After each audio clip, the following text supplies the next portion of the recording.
ask again, do we have any vets in the room? So I did meet one gentleman there. Sir, thank you for your service. And what branch? United States Army. Yeah, sorry to hear that. So we're Air Force. Oh, you guys had it easy. You guys really were in the military. It's like Boy Scouts.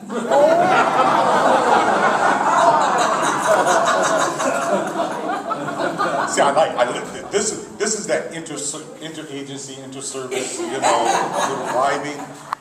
True, you're right. We're like the Boy Scouts. We're very smart. We don't jump out of our own planes. We let the Army jump out of perfectly good planes. Good point. Yes. And the Army dies for our country. We make the other guy die for his. So, but correct. But we love each other. I'd like to make sure I shake your hand. I'm a veteran of 21 and a half years out of the Air Force. I also have a son that's in now for 20 years. So I am the veteran rep, and I really like that part of my job more than anything else. We get a chance to exchange some war stories like my Air Force buddy and I just did. So I'd like to meet with you after this is over. We're here about Affordable Care Act, okay? And this group should have employers that have more than 50 employees. Is that correct? How many of you currently offer some sort of health care insurance to your employees? Keep your hands up. No, keep them up, please. I'm looking for 1, 2. Is your hand up, ma'am? Yeah. No. Have more than 50 employees and you offer health care insurance now. So you do? Yeah, hands up. I got to get a feel of who's in the room. Okay. So this isn't going to be that difficult because those of you that already offer health care insurance, you probably don't have much to worry about with what's going on right now. So we're going to talk about that. The Small Business Administration has been tasked to come out and to communicate to businesses the effects of the Affordable Care Act and how it does or does not affect your particular business. So there's a lot of misinformation that's passed on out there. There's a lot of fear. There's a lot of rumors about the increase in premiums, and then obviously that everybody here is going to have to pay exuberant fees and penalties for not offering health care insurance. So I'm here to talk about the facts. I'm not here to debate whether we should be doing Affordable Care Act or not. It is, as Judge Drudge would say, the law. That's what we're dealing with now. It is law, January 1st, 2014. The law will be enacted, and we should assume that because this is a major reform act, that we will see future legislatures kind of participating right here. Anyway, no one knows. Even those that were in the class there earlier. Well, I feel like it's cheating because I heard the answers already. So what is it all about? Help me out. I want to see how well I did this morning, at least. Well, What are we talking about? Trying to encourage employers to provide health benefits and make the options more affordable to individuals and give them more options to obtain coverage. Now that's for those of 50 or below, but those of you that have 50 or more, why do you offer health care insurance now? There were a lot of hands up, but you're kind of quiet. Competitive advantage, right? Is that why you're offering health care insurance? Or are you just kind of like good guys and gals? Good thing to do. Huh? It's a good thing to Good do. thing to do. Keep good staff. Keep good staff. What else? Okay, so businesses with less than 50 employees make up 96% of the businesses in America. And they typically have not been able to offer health care insurance because they couldn't competitively afford it. While businesses with 50 or more generally have been able to afford it, those with 100 or more definitely have been able to afford it. And because you can afford it, you're offering it so that you can retain the investment that you put in for your new employees, to train them, teach them, guide them, supervise them, mentor them, but also to retain them because of the benefits that you're offering. That's generally how it happens. I mean, we apply for a job, You know, we send our resume, get an interview, and we get a call from HR that says, congratulations, Mr. Peel, you have been selected for this position. We're gonna pay you X amount of dollars. What's the second question? What's the first question I have? What are my benefits? What are the benefits? And mainly I want to know about healthcare benefits. You know, the other things are good, you know, vacation, you know, sick time, but what I'm really looking for is my health benefits. So here we are, you know, 2013. One of the biggest issues for potential employees is that they're choosing where they're going to work, not necessarily because of salary, but because of affordable health care. Their ability to be able to get health care because their employer is sharing in those costs. That is one of the number one reasons that employees select companies, which is why they have selected your companies, for most of you. And we'll talk to the few of you that do not offer at this point, okay?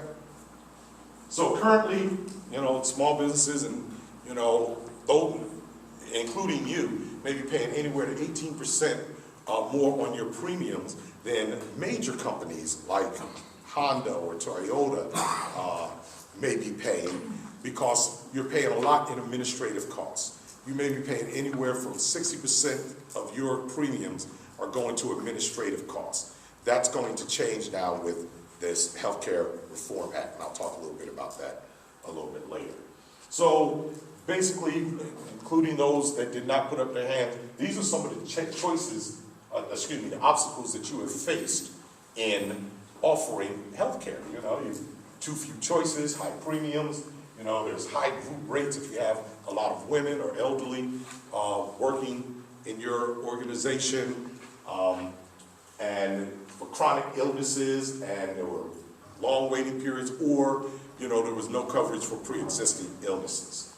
But now, as the Affordable Care Act comes into place, the insurance companies have a shared responsibility in this Reform Act. In fact, they've got the biggest. So a lot of apprehension is coming from the insurance companies because they're trying to figure out, with the monies that they have to pay to fund some of the things that are happening, they're trying to figure out how they can pass that on, you know, to the employers and their premiums. So there's a little thing going on right now in the legal community about what's going to happen to these companies that are raising their rates right now before they get to those caps of where they can raise it in 2014. So today, insurance companies face administrative spending limits. So with the Affordable Care Act, they will now have to spend 80% of your premiums on your health benefits or to improve the quality of your health care.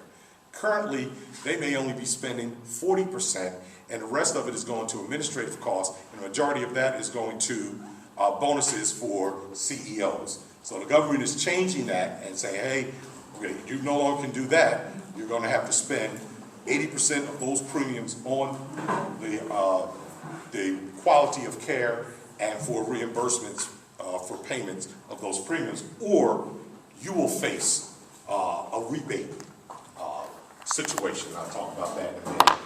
Starting in 2014, they must disclose all hikes to their premiums that exceed 10%.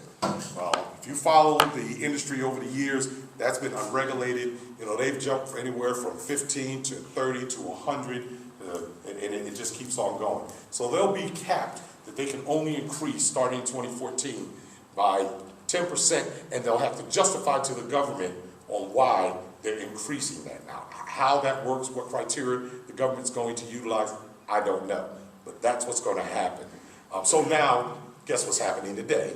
Insurance companies are, you know, looking at raising rates. I've heard numbers, the premiums are going to exceed over 100%, 116%, and that's coming from the insurance industry. So I need to preface that. But however, there is this discussion, negotiation, compromise government. And there's compromising that's going on to deal with the insurance companies trying to figure out how they can pass those increases in what they're going to have to share on to you. So starting in 2014, they can't charge higher rates or deny coverage because of chronic or pre-existing illnesses. You know, for someone like me, if I was just getting into, you know, health right now, into healthcare, they're gonna ask all these questions, you know, do you have high blood pressure? Do you have diabetes? You know, how much do you weigh? Can you see? Can you go to the bathroom correctly? I mean, the myriad of questions, because it's creating what we call a risk assessment on me being covered. But with small businesses, you have a hard time trying to spread, you know, that risk coverage over your employees. So if you have a lot of women employees that are of childbearing age, your risk rate goes up. If you have a lot of elderly, your risk rate goes up, so your premiums go up. That's how it's calculated now. They're no longer going to be able to do that starting in 2014. Can't charge those higher rates. Basically, they will pool risk instead of your individual business.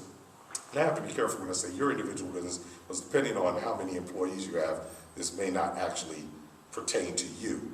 But they will have to spread that risk amongst several hundred different small businesses versus one individual business. So the premiums should be able to be reduced because the risk pool will be spread out.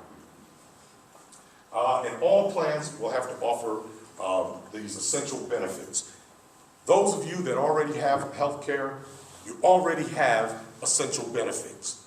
I will almost guarantee that you already have those essential benefits, such as preventative care, ambulatory, emergency room, prescription. So all of your coverages should already have this minimal essential benefits. So all insurance companies are going to have it.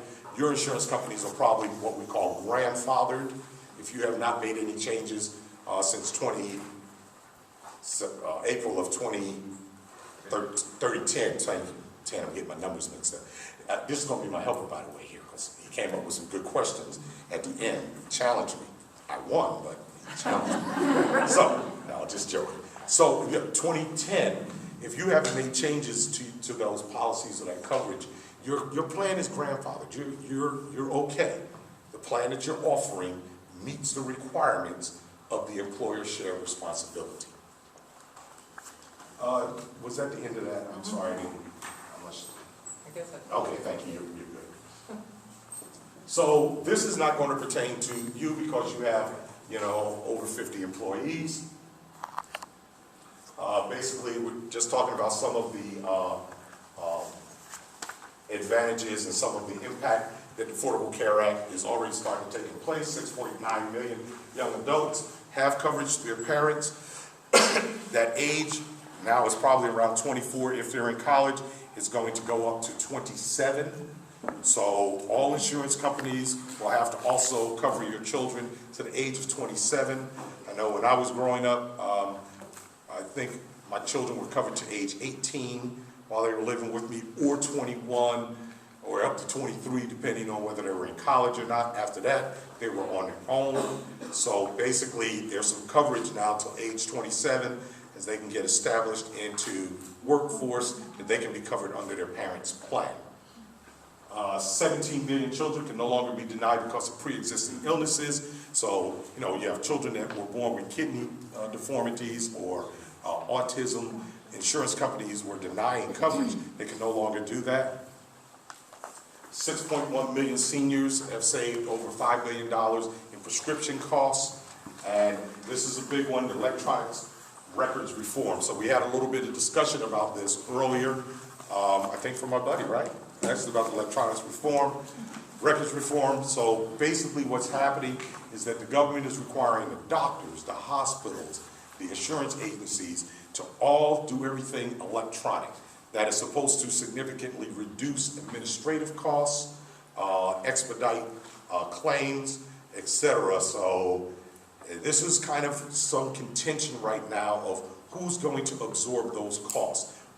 Mainly with the smaller businesses. However, for you bigger businesses and stuff, you should probably get in touch with your health benefits people and try to figure out how that's going to work, because they'll be getting the softwares or your payroll people, they'll be getting softwares that are being developed that will be able to help you with this. And of course, my friend Donna back there, who's a health benefits expert, is probably a good person for you to talk to if you have individual questions about individual situations as they pertain to your individual business, because it's going to be difficult to cover every scenario and situation from here. All right, so how does this impact businesses? Right now, we're only talking about 50 and above, because below 50, there are some incentives that are out there, some tax credits for them to be able to purchase healthcare insurance that is affordable, that they have not been able to do before, so that they can be competitive against you. So instead of them growing folk and teaching folk, paying them a competitive salary, as soon as you offer them a job, or major companies offer them a job that offer healthcare benefits, guess where they're going to go? Which is the reason why you're offering healthcare benefits. I want to make sure this is the right slide because they're not eligible for small business tax credit or the marketplace. So I think you might have the wrong one up. Excuse me just a second. Everyone take a breath.